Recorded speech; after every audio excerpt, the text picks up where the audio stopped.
کہ آپ نے موسیٰ کلیم اللہ کا مقابلہ کرنا ہے، اس بندے کے پاس جادو ہے۔ اللہ رب العزت نے معجزہ عطا فرمایا، اے میرے موسیٰ آپ جان چلی جائیے، آپ کے ہاتھ میں جو عصا ہے، آپ کے ہاتھ میں جو لاٹھی ہے، آپ اس کو گرا دیجئے۔ جب وہ لاٹھی گرا دیتے ہیں وہ ایک بڑا اژدہا اور سانپ بن جاتا ہے۔ جب موسیٰ دوبارہ اس کو ہاتھ لگاتے ہیں وہ دوبارہ لاٹھی کی صورت میں آ جاتا ہے۔ دوسرا معجزہ یہ دیا،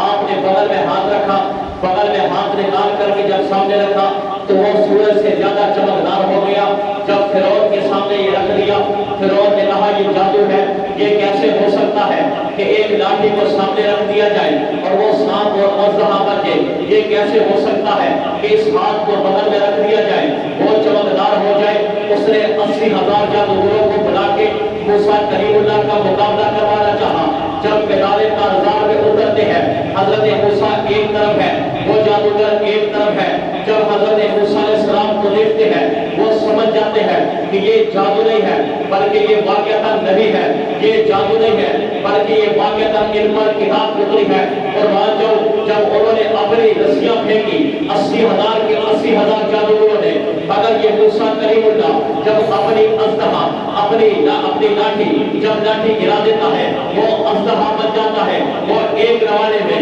80,000 کی رسیوں کو اپنے روانہ کر کے ان کو سمجھا دیتا ہے کہ جو نبوت ہوتی ہے وہ رب ذوالجلال کی طرف ہوتی ہے، من جانب اللہ ہوتی ہے، جو کتاب ہوتی ہے وہ کتاب من جانب اللہ ہوتی ہے۔ آگے چلتے آئیے، عیسیٰ کا دور آیا، عیسیٰ کے دور میں آپ دیکھیے عیسیٰ علیہ السلام کو وہ معجزات عطا کیے گئے، عیسیٰ علیہ السلام کو وہ عطا کیا گیا کہ عیسیٰ جب آتے ہیں اگر ایک بیمار آدمی ہے اس کے جسم پر ہاتھ لگا دیتے ہیں وہ آدمی صحیح ہو جاتا ہے، اگر ایک ربینا کے آنکھوں پہ ہاتھ رکھ دیتے ہیں وہ بینا ہو جاتا ہے، اگر ایک آدمی گھر سے کچھ کھا کر آیا ہے عیسیٰ کلیم اللہ دیکھ کر بتا دیتے ہیں کہ آپ کچھ کھا کر آئے ہو، آپ ذخیرہ کر کے آئے ہو، آپ قبرستان قبر کے سامنے کھڑے ہو کر وہ مرزا کہہ کر 100 سال کے مردے کو اللہ کے حکم سے اٹھا دیتے ہیں۔ اس دور میں طبیب اور حکیم زیادہ مشہور تھے، اللہ نے موسیٰ عیسیٰ کے ہاتھ سے وہ معجزات کروائے کہ جو حکیموں کے لیے دور تھا۔